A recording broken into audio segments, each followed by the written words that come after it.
What's up, guys? This is Edge Gaming. You are witnessing the making of a brand new company, all things gaming.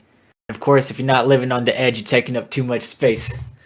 Today, we're gonna hop into Disney's new card game, Lorcana, said to compete with Pokemon and Magic the Gathering. We're gonna take a look at everything we know so far, from products to speculations of gameplay.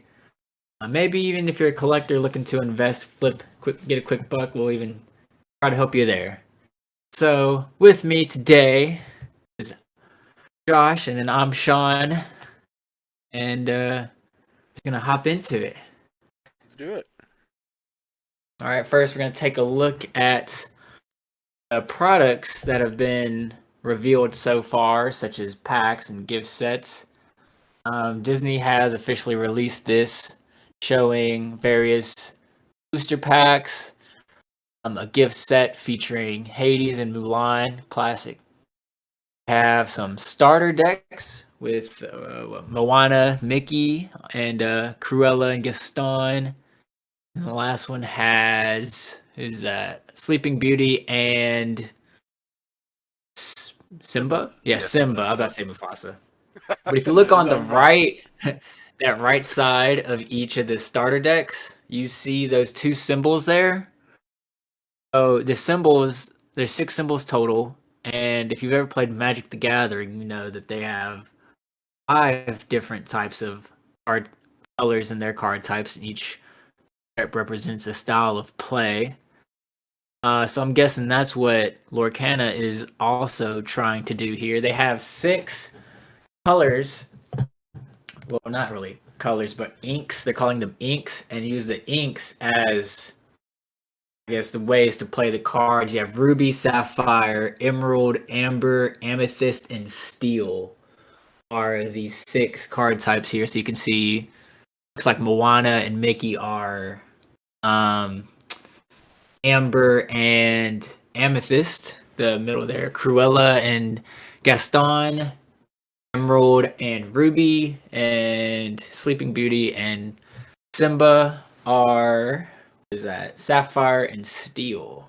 So It's interesting. yeah, I wonder if, obviously the card types are going to be based around abilities and whatnot. If it's anything like Pokemon, and Magic. but if you factor in Pokemon, there are card advantages. I mean, card type advantages where Thunder is strong against water, Fire is strong against grass, stuff like that. So I don't know if they're gonna take that approach or not. Yeah, I'm not sure on that one. Do you want to move into the card explanations? Yeah, so we could take a look at some of the cards that have been revealed, speculation on gameplay, and all that fun stuff. So I guess here we're going to show you this picture of Elsa you can find, and it has a solid breakdown of the card and what to expect on it. And you start at the top, you see that ink resource cost 3. So you can see she's amethyst because of her the color next to her name. Guessing Pokemon uses energy. Magic uses lands for mana. So I'm guessing you may have ink cards to play, and tap them or do whatever to activate to get some resources. So you may need 3 amethyst ink cost to cast her. Of course, you have the image. Everybody likes a good character art, and Well, it clearly looks like Frozen 1. before we move on, so have you ever heard of Spirit Saga? Mm-mm. That game, they give you a set amount. So I wonder if it's going to be a set amount of ink per turn. Well, have you played Disney's Villainous? I have not.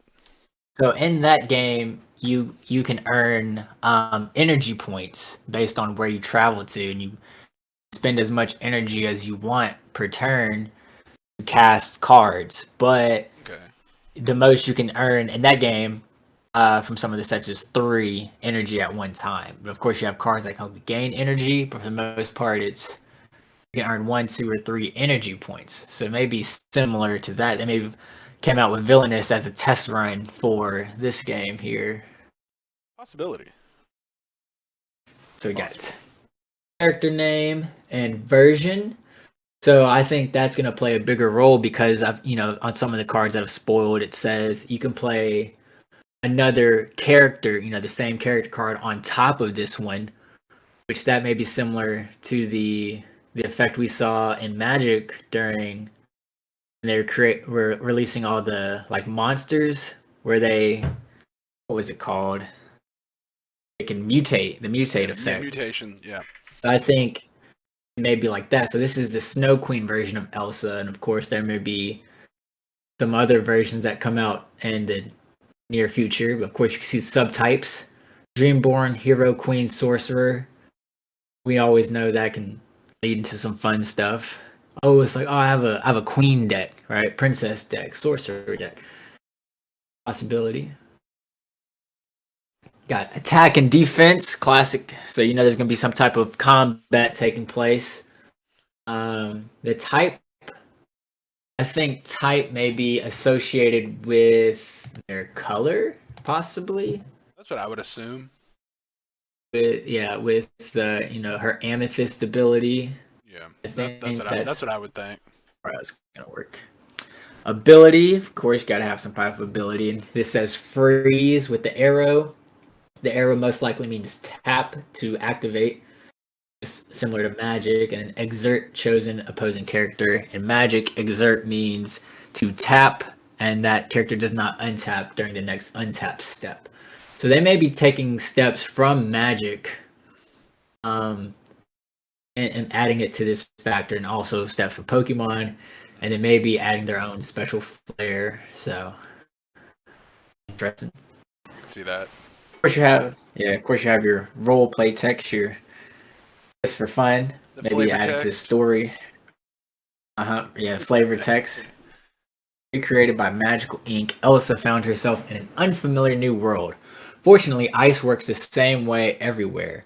So that, I guess, builds into the lore and the story of what Lorcana is, where they're combining all of the universes together because she's in a new world. So that created by magical ink. So technically, Disney's took a lot of stories from Brothers Grimm fairy tales.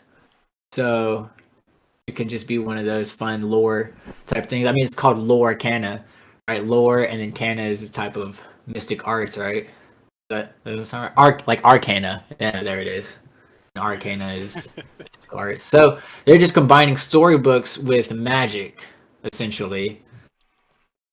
Um, And then a unique card tag. There it says first. That's just from the first editions. The reveals. I think that's how you'll just identify the sets. Then we have special resource points. Some of them, we've seen that they go up to 4 on Mickey that was revealed. Not much speculation on what a resource points what they do, but I imagine they're gonna have some type of card that says you can spend resource points. Or I don't know. Yeah, Up to the imagination there. they don't have anything on that yet. Nothing. If you Yeah. want, we can go ahead and move up and we can talk about Scar. Ska, brother. So he has 6 resource points, looking like he's Sapphire. I may build an Emerald deck. Gonna have to go green, save the planet. I have no idea what any of them do though. So he's 5'4", attack, decent defense, and he's a storyborn villain with insidious plot. When you play this character, chosen opposing character gets -5 attack this turn. So that Magic honestly doesn't sound too great, but I guess it may be a solid type of takedown deck because something has a high attack, and however their attack works, if it's similar to Yu-Gi-Oh, where you can directly attack another person's character, but Magic they have to choose to block if they want to. So Yeah, that'd be interesting to see how that plays because I could play him and possibly kill a strong character without having to worry about anything in return. Or if they take exactly. the Magic approach where it's like you can block if you want, but it's probably gonna die.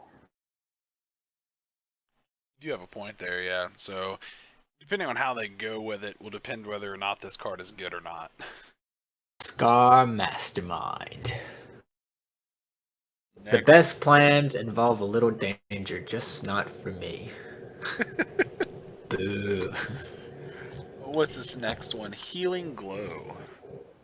You know what's crazy about Scar though? What? How like every girl will tell you they probably had a crush on his son. What was his son's name? Kavu. Oh, don't give me the lion. Scar's son. Kovu. Kovu, yep. That's crazy. Oh, Lion King too. Oh yeah, okay. So Healing Glow. This is an action card. One resource point we see is drawn from Amber. Remove up to 2 damage from chosen character.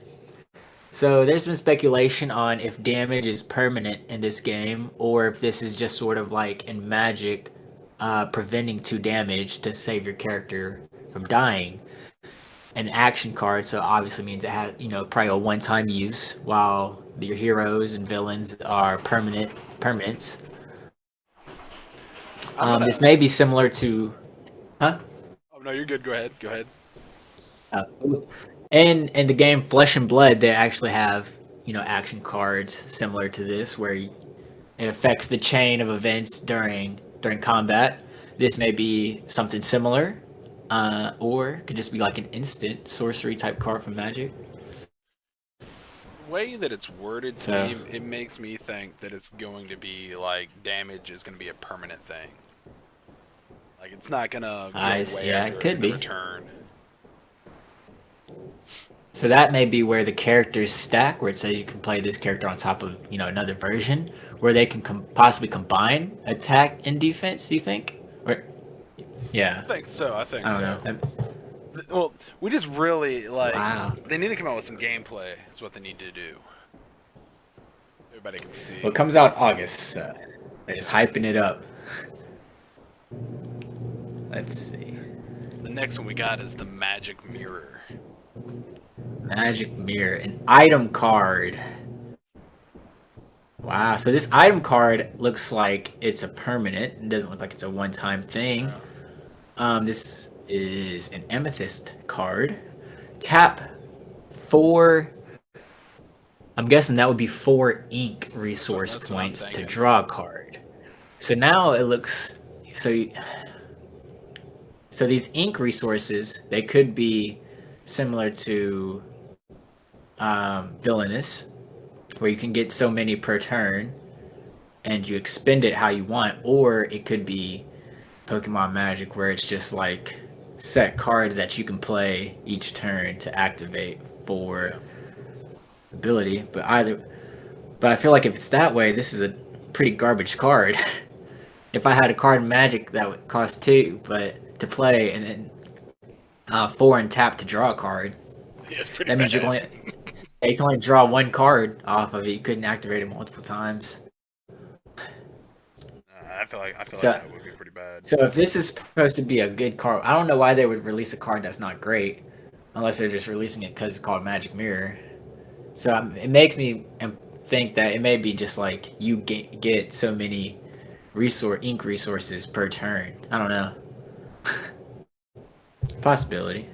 Possibility. Oh, we got a big one next. Hades. 80s. 6, 7, 8 resource points. He's amethyst. No, amber. King of Olympus. Shift 6.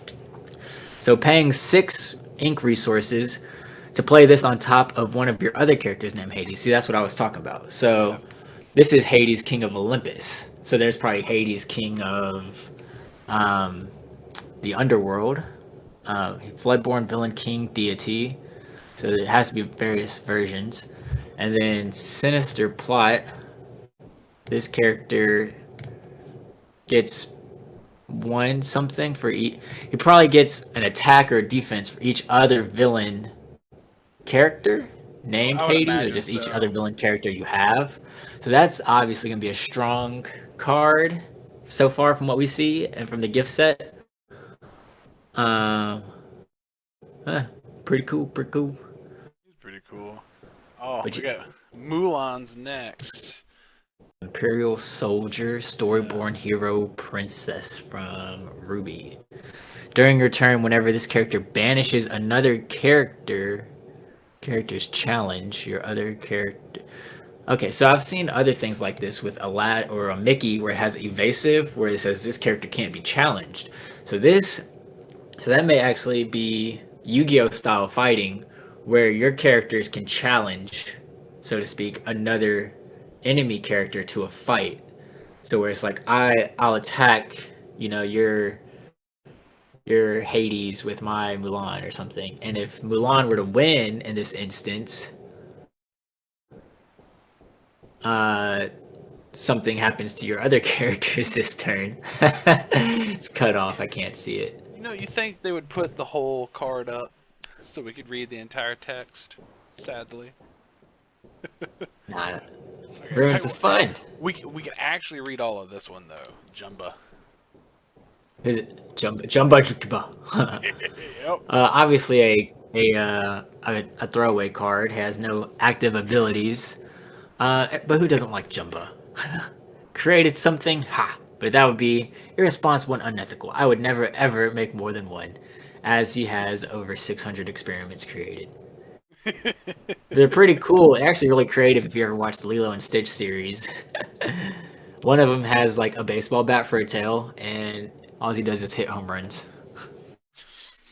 That makes sense. Oh, you see So what? yeah, so I'm guessing that Magic Mirror card has to be like another throwaway card. They're just releasing, like they can release any character, and it's like whoa, somebody's gonna like Somebody's it. gonna Like like it, yeah. who doesn't who See, doesn't like Jumba? it's just like our next one, Olaf. Like he's a throwaway card, pretty much.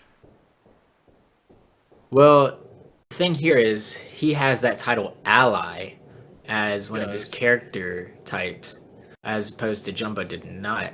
So I know there's something going on with allies because you have heroes, villains, and now allies. So there may be a card that says search your deck for an ally card, put it in play. Or there may be, if there may be a version of Elsa or Anna where it says if you have an ally Olaf in play, this gets +2 attack or something. I don't know. It might just be if you have another ally in play, so that way you can use it with multiple different allies instead of just, we'll say, just Olaf. I don't know. I feel like that takes from this story. It does, Because but why would Olaf work with like Gaston or something? you never know. Maybe he turns evil. There's a one drop with pretty decent. I don't know. This is definitely like a common card you'd find. Yeah. He's got decent. I mean, he's a 1/3, so he's got decent blockage. But for a Yeah, one drop, chump block. yeah, for sure.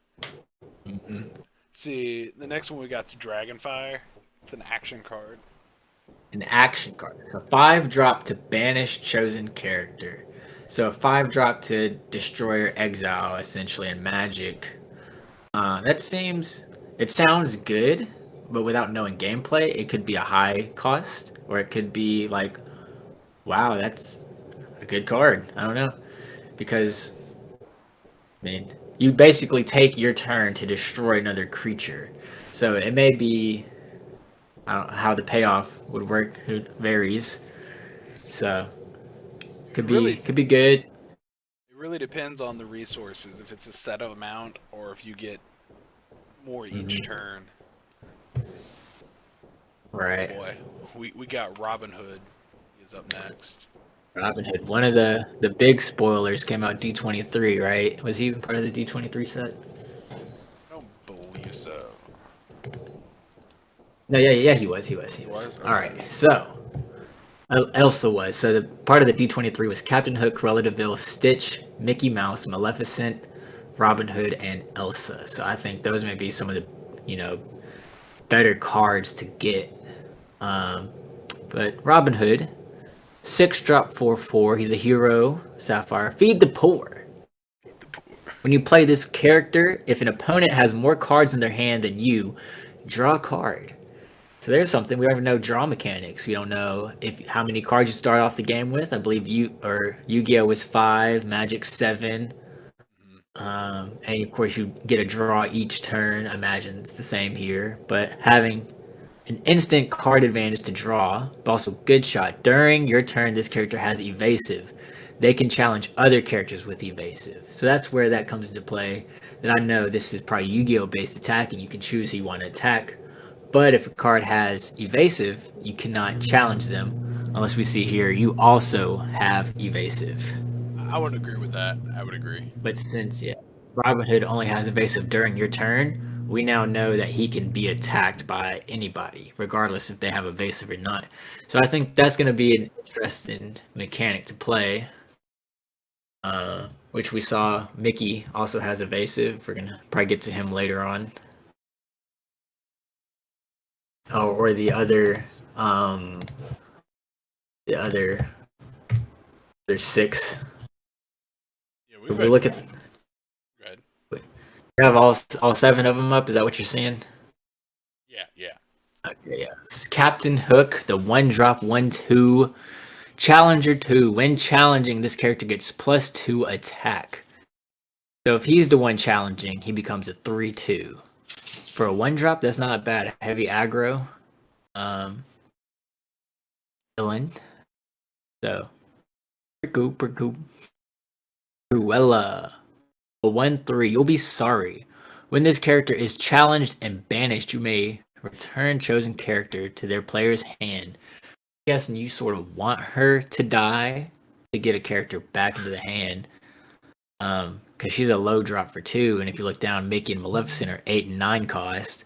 So they would easily kill Cruella and you return them to their hand, make them waste even more resource points to cast again. Yeah. Stitch, Rockstar Stitch, Elvis Presley Stitch. Shift 4. Pay 4 resource to basically stack another Stitch. Is that right? Yeah. Nice. With the second effect, Adoring Fans. When you play a character with cost 2 or less, you may exert it to draw a card. Some card advantage. Okay. Interesting. Next one, Mickey Mouse, the big one here, has 4 resource points. The only one we've seen so far with 4 resource points, which makes me think he's going to be a lot better. And of course, it's Mickey. He's the mascot, 5/5 for 8 with evasive. So far, he's the only one with evasive that we have seen. Yep. So, I mean, he cannot be challenged unless another character has evasive. I do believe that there was Aladdin released at some point. No, Aladdin. I'll get into him after though. But going back, evasive. So no other characters really had evasive except for what's his face. Robin Hood. Robin Hood. Yeah, that's on his turn. So then we have. There it is. All right. Yeah, Maleficent. The dragon form is 9 for 7/5, a big heavy hitter. When you play this character, you may banish chosen opposing character. Enters the battlefield, banish a card. Who knows if you have summoning sickness or not? Yu-Gi-Oh! They don't have summoning sickness. You just can't attack if you're on turn 1. After that, you can attack whenever. Magic, you have summoning sickness unless they have haste. So this could be a potentially game-ending card, depending on how much life you start with. Yeah, that could be a big hit. Yeah. Of course, this is the monstrous dragon form, so that's probably the most powerful form of Maleficent that we'll see. Unless they want to release an Angela Jolie version of Maleficent. Oh my goodness. But let me go ahead and drop this Aladdin card in there. So Aladdin came out recently, one of the newer drops. As Ward, opponents can't choose this character except to challenge. So just like Ward and Magic, well, not Ward and Magic, but Hexproof and Magic, it cannot be targeted. So if you played that Maleficent, you couldn't target Aladdin to banish. So of course the King of Thieves here can't be touched unless you're trying to fight. You're trying to fight. You got them hands. And of course the wardrobe. That's also an ally, you see. Yep. So I did see that. these side characters, I imagine, should come into play for a hero that they're associated with. So Olaf should be associated with any hero from Frozen, just like the wardrobe here should be associated with any hero from Beauty and the Beast, Yeah, I yeah. imagine. So gameplay is going to be interesting. It So really is. It really is.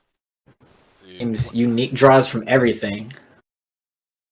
you see, I just can't wait until they come out with a Speaking, Star Wars version. Star Wars. I don't know if they'll do that. They do own Star Wars and Marvel and Hmm. Nat Geo and all that, but there's already a Star Wars card game. There's already a Marvel card game. I don't know if they'll try to integrate it for a cash grab because Magic sort of doing it with Hasbro's trying to do that with a cash grab, make a lot of different sets come out, sort of loses the anticipation of these sets. But some people will like the different artists that they're collaborating with. Of course, they announced the new Lord of the Rings set. I love Lord of the Rings. I'm for sure gonna get that. So I thought that was a great idea. So maybe Disney could do the same thing with it. I would feel like it, especially like the. I mean, if you go onto the TCG player marketplace and just look at the Lord of the Rings set, the collector boosters are on there for $500. When a regular collector booster is what, 250?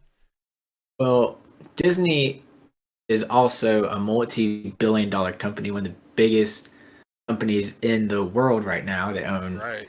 ESPN, ABC. They own all these major networks, and they definitely have more money than Hasbro.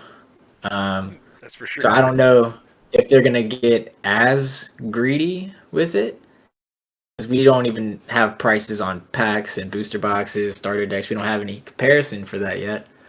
But if they're running 24 packs, 12 packs, and if it's like the standard, it may come out $100 for a booster box, 24 packs, or something similar. Flesh and Blood is running $80, $90 for their booster boxes at 24 packs, depending on which set. I know those first editions are running high. Well, if we go off the D23 pricing, so that 7 card set from D23 was only $50. Right, but you have to factor in the cost of buying the ticket to get Oh, in, that is and of true. course, most people flying down. But yeah, essentially, $50 investment, Yep. ungraded turns into near $1,000, right? The ungraded versions they've sold between like 6 and 9,000, and there's one that's graded. There's one set where they're all graded at tens that sold upwards of 20. So if you are an investor, this is of course speculation. If it's anything like recent sets of Pokemon, Magic, and you buy the first edition sets, you just hold on to it. In 10 years' time, there's a possibility this could flip for some money. But since we all know how Magic and Pokemon work, a lot of people may do that and it may saturate the market. So it's really an investment. But if you go in just wanting to play the game, I think this is a pretty cool game to get into. Who doesn't love Disney, right? I will also say this: if it crashes and burns, then you just have limited Disney stuff, so probably still increase in value. Yeah, I think Disney will take off. There's a lot of hype around this for gameplay and collectors. So I think Disney will see people buy this. Like they will sell Yeah. out. And so I think the only thing that's gonna ruin it is if ruin prices, anyways. If they just keep pushing the sets for accessibility rather than limiting it. So if they do that, of course, more product, less costs. But that means they're doing it for the fans. It's like Yeah. we want everybody able to play the game, and I guess that'd be on point for Disney, right? Yeah, the secondhand market wouldn't really be there for this game. Not really. So if you are looking to flip, it's still in the air. If you're looking to play, it seems like a very simple game. It is Disney, so it's gonna be aimed at younger kids, similar to Pokemon. Pokemon market. A lot of kids love Pokemon just to collect and have. They probably don't really know how to play. It's still a fun game to play. So, of course, Marvel Snap, that game that's on iOS and Android and all that, that game is taking off, and that's a card game that's really simple. Of course, Marvel is owned by Disney, so I think they've already been testing the market with card games because they also had Villainous, and that's in a way a card game. I agree with you So there. Yeah. that's what makes me think this could actually, take off because they've already been producing board games and card games and different ways to see how things work. Because in Marvel Snap, they are making fixing or they're making updates to fix certain cards that were broken. They're changing attack and defenses, the way cards read, cost. So I think they're really fine tuning their craft here. Yeah, I think this will be a good set, and I think it's going to be around for a while. There's way too many Disney fans. Oh yeah, There's yeah, way too yeah. many. Whenever I went to Disney about a month ago, there were people there that definitely go quite often, and they're not kids. I would So go. there is money to be made here. Disney, hard to say. They're a big corporation. Sometimes it is about greed, but I think they have to have a good product to make the money, and I think they know that. For sure, for sure. But I think that's all we got for now. I don't. We're still waiting on more stuff to be leaked, or at least showed at conventions or on their Twitter for more All information. right. But that's pretty much all we've got now. Yeah, they're constantly releasing new stuff, so you could check back with us for more. We also cover more other games, other card games. We don't really, have a niche. We just love being nerds. Pretty much. Thanks everybody for tuning in.